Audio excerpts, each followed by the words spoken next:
This AI just crushed the world record for Pokemon Emerald, but it's way more impressive than that. This was only the first time it ever played Pokemon. In other words, it didn't really practice before. Plus, it can generalize across other games. For example, it can also play Hogwarts Legacy and crush human players in Among Us. You can see it interacting in the chat and gaslighting people, and it's like almost impossible to tell that this was an AI. So in today's video, we're going to go over this mysterious AI that's kind of under the radar. Nobody has really talked about it yet. So I'm going to go over what they did, how this works, and why this is so revolutionary. In fact, this isn't just about video games. This could be the next step towards building fully autonomous robots or achieving super intelligence. Now, the startup that created this is called Nunu, and they are basically building an AI that can play and test video games. And it doesn't just play one particular game very well, but it can generalize across different games without any further training or fine-tuning. Now, before we go into the details of Nunu and how they beat the world record in Pokemon, here's a really quick history on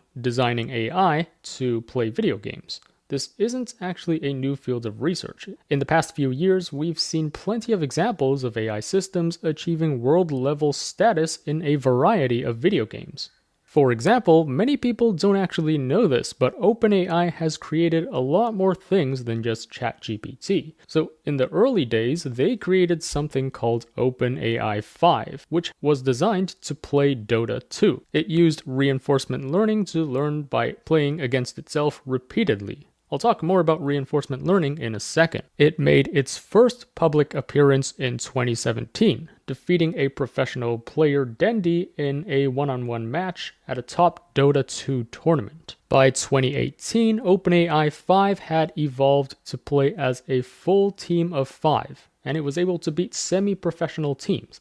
And then in just 1 year, in 2019, OpenAI 5 achieved a huge victory by beating the reigning world champions OG in a best-of-3 series at a live event. So this proved that this AI could beat the best humans in the world in Dota 2. And this was a huge breakthrough because Dota is a much more complicated game than just chess or Go. It's high-dimensional, it has a continuous action space, plus it has long time horizons, so it's more challenging compared to traditional board games. Now, OpenAI wasn't the only company to achieve world-class level in video games. So Google DeepMind also developed an AI called Alpha Star, which was designed to play StarCraft 2. This is also a very challenging game that requires strategic planning, real-time decision-making, and handling incomplete information. In other words, you don't really know what your opponent is doing on the other side of the map. So similar to OpenAI 5, Google's AlphaStar eventually achieved Grandmaster status in StarCraft 2, meaning it can beat 99.8% of human players. At first, AlphaStar learns by copying human players, but then it improves through a ton of self-play. Basically, this means it played against itself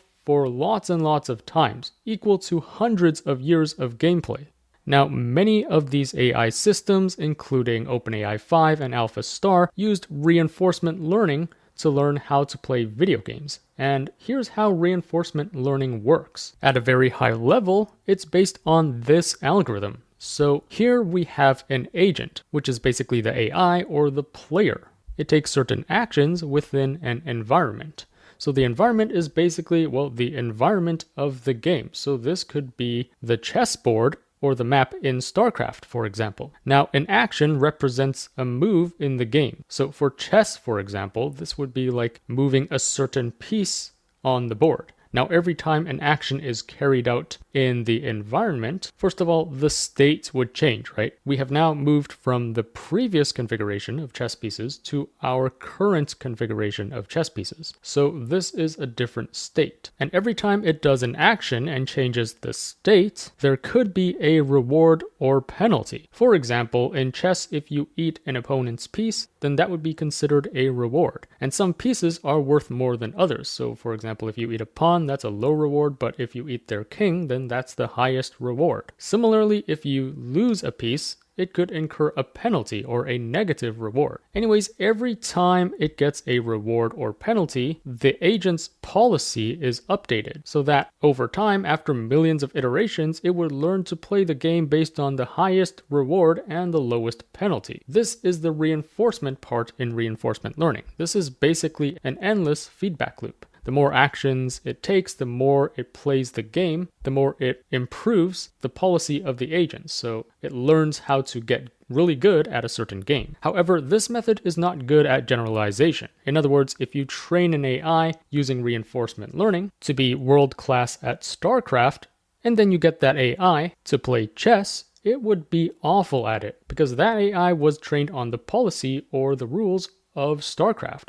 So it can crush people in StarCraft, but if you give it another game like chess, it's not going to do well. So instead of training an AI that can do very well in only one game, recently there has been a lot of research into making an AI that can play any game well, even ones that it has never seen before. In fact, last year, 2023, is quite a remarkable year in terms of these breakthroughs. So here are some notable papers that have been published on this topic. The first one introduces this advanced AI called Dreamer version 3. Which was able to learn by itself how to play Minecraft without any human data. It was able to autonomously learn how to collect diamonds and do over 150 tasks. Now, you might ask, why Minecraft? Well, Minecraft is different in that you can't really win the game. Unlike chess or StarCraft, Minecraft is what we call an open world environment, where players can freely explore and interact with the world. You're not restricted to a chessboard or a level in Super Mario, for example,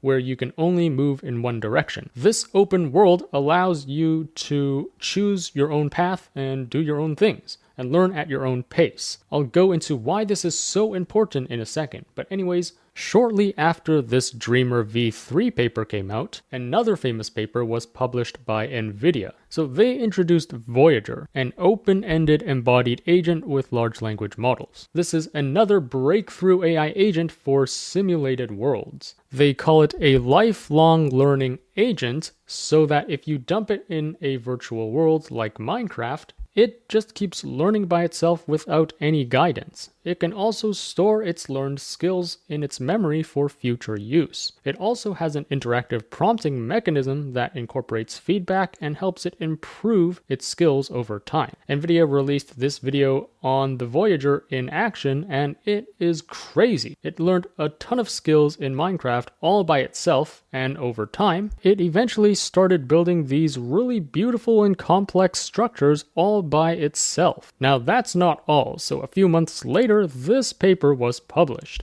Generative Agents, Interactive Simulacra of Human Behavior. Let me know if you knew this word beforehand. I certainly have never seen this word before. Anyways, here they created a virtual world with multiple agents which are able to interact with each other and move around. So this is like The Sims basically, but each player is an AI agent. So you can actually go in and see what they're talking about and what they're doing, and it's really interesting. You can see how these AI agents are planning their days, how they're sharing information and forming relationships, and how they're even coordinating some group activities. It's just insane the level of autonomy they were able to achieve here. And then finally, a few months after that, in late 2023, another groundbreaking agent called Jarvis 1 was released. So here's the paper, I'll link to this in the description below as well. Jarvis 1, open world multitask agents with memory augmented multimodal language models.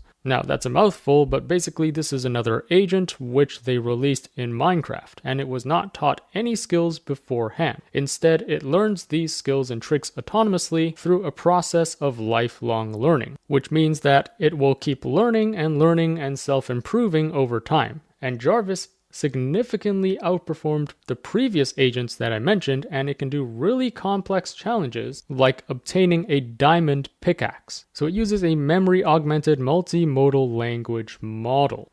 Now, memory augmented basically means it's able to remember things like certain skills and improve on them over time. And then multimodal just means that it can analyze multiple types of input data. For example, it has an AI model that can perceive vision, so it can actually look at the screen and interpret what's going on. Now, some of you might be wondering, why? Why spend all this time and effort designing an AI that can do well in video games? Aren't there better things we can solve in life using AI? Well, actually, the point of all of this isn't just video games. In theory, if we can create an AI that can do well in any video game, in other words, in any virtual world, and then if we give it a robot body and deploy it in the real world, it should be able to generalize and do well in real life as well. So designing an AI that can play video games well is actually a very important step in building autonomous robots, or even achieving superintelligence. Thanks to Katalist for sponsoring this video. Katalist is a super powerful AI tool to generate scripts and storyboards. It makes it easy for filmmakers, advertisers, and content creators to turn scripts into vibrant storyboards in seconds. So for example, if you don't have a script, you can simply type in an idea and it would generate a script for you. So for example, let's try a love story between Jack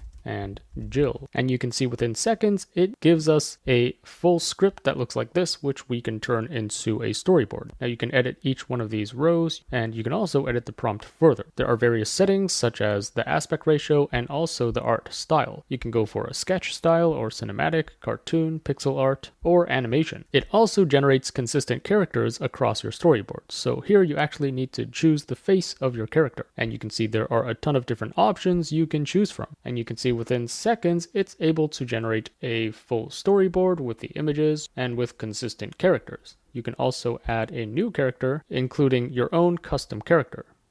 Once you've created a new character, for example, you can say Elon enters the scene, and you can see now it generates a scene with our new character of Elon. You can also upload your own image to use as a reference frame. So this gives you unparalleled customizability. And you can customize the image of each card. You can change the angle, the distance, the location, and even customize the poses of all the characters. Easily save your script into various formats. Plus, when you're done, you can also easily present it with this presentation mode. Join many creators already using Katalist. Click on the link in the description below for a 7-day free trial. Now, we already have a few examples of AI systems that can generalize across different video games. So, for example, Google DeepMind is working on a project called Sima, or Scalable Instructable Multi-World Agent. This is basically an AI system that can do well in a variety of video games, so including No Man's Sky, Hydroneer, Construction Lab, and even Goat Simulator 3. Yes, you heard it, Goat Simulator 3. AI is learning to be a goat. The key here isn't to make an AI that does particularly well in only one game, but if you drop this AI in a completely new video game that it has never seen before, it can also learn to play the game by itself. And through lifelong learning, it can get better and smarter over time. It's basically an autonomous entity that can interact and move around in virtual worlds. So now finally back to the star of this video, Nunu. They've created an AI that can generalize across different video games, and one of the coolest achievements so far is that they've dropped this AI into Pokemon, and it already beat the world record in its first try. It never played the game before. Now, by now, there's probably a few questions popping up in your head, such as, why Pokemon? Or what's even the world record of Pokemon? Well, Pokemon has kind of been a standard benchmark for training AI to play video games. The rules are a lot more complicated than chess or Go. You have to catch Pokemon, you have to train your Pokemon, plus you need to learn to navigate across different maps, plus there are at least over 150 Pokemon depending on which version you're playing, and each Pokemon has different moves and strengths and weaknesses. So this is much larger and complex than StarCraft, for example, which only has limited maps and races and characters. Pokemon is more open-ended. You might have seen this video of an AI playing Pokemon that was uploaded last year, and this was using reinforcement learning. Specifically, it used algorithms like proximal policy optimization, where the AI starts with no knowledge and learns through trial and error. So for example, here you can see it playing hundreds of times, and if you iterate this with a lot of trial and error, if you keep bumping into walls, you'll eventually learn the right path. Here it's using the reinforcement learning algorithm that I shared with you before, so it receives rewards for achieving specific objectives, such as catching Pokemon or winning battles. This allows it to develop and improve its own strategies over time. So after tens of thousands of hours of training, the AI can build a team and even defeat the first gym leader, Brock. Now, previously, the farthest that any AI had gotten was reaching the second gym, at least for Pokemon Emerald. And this was the world record held by AI. Alright, so the best AI previously was only able to reach the second gym. But fast forward to today, this new AI by Nunu crushed the previous record by beating the third gym. And the crazy thing is, this is the first time this AI has played Pokemon. In other words, it wasn't even trained on any gameplay data of Pokemon. Plus, if you drop this AI into another game like Among Us, it would still be able to play that game very well, as I'll show you in a second. So this is a totally different beast and way more advanced than the previous record holder. Here are some highlights. It has learned to heal itself before challenging the first gym leader. So you can see here it says the goal is now to challenge the gym leader, Roxanne. So our high level goal is to challenge Roxanne. However, before doing so, we need to ensure that our team is at full health. We should head to the Pokemon Center to heal our Pokemon before challenging Roxanne. And then afterwards, it fights Roxanne in the first gym. And here you can see that it successfully beat the first gym. How cool is that? And then after a series of events, after navigating through various maps, it arrives at the second gym, and it also challenges it, and as you can see here, it just beat the second gym. And then after beating the second gym, it then proceeds to reach the third gym. And here's another really interesting phenomenon. So right now it's challenging, I believe, the third gym. So here it has detected that Growly, its Pokemon, has a level disadvantage as well as a type disadvantage compared to its opponent, Voltorb. So it's deciding to switch to Marshtomp, which has a significant advantage because Marshtomp is a ground type, so it's a lot more effective against an electric type Pokemon like Voltorb. So here you can see it calling Marshtomp, and you can see like the opponent tried to execute a move against Marshtomp, but it was not effective. It didn't really do anything. Now it's the AI's turn, and you can see with one move, it's super effective, and it totally knocks out Voltorb. So eventually, after a series of fights, you can see that it has defeated this Manectric, and therefore it beat the third gym. So here's the moment where it now broke the previous AI world record. It has defeated the third gym. So let's go into how Nunu actually works. It's essentially a team or mixture of agents using large language models. So I spoke to the CEO of Nunu, and unfortunately there are some private details which I cannot share, but this team of agents includes a vision AI, which analyzes the screen and interprets what's happening in the game, as well as another agent which executes code, for example, presses keys on a keyboard or moves the mouse. And this was actually inspired by the Voyager paper, which I mentioned earlier. This is by NVIDIA. Now, the awesome thing about Nunu's system is that you're not tied to use any specific LLM. You can use GPT for one of these agents. You can use Claude for another agent. You can even use open source models like Llama or Mistral and run this whole thing locally on your own servers if you have enough compute. Plus, you're just using existing LLMs. This isn't a revolutionary new architecture or design. They've just built a team of agents using existing AI models. And as I briefly mentioned before, the crazy thing is it was never trained on any gameplay data of Pokemon. What they did is they just fed some GameWiki or Wikipedia pages of the Pokemon game, and since the underlying models are language models, it can understand what's in these Wikipedia pages and learn how the game works. Now, instead of Pokemon, you can also drop this into another game like Hogwarts Legacy, and it would also learn to play it just fine. In other words, it can generalize across different games.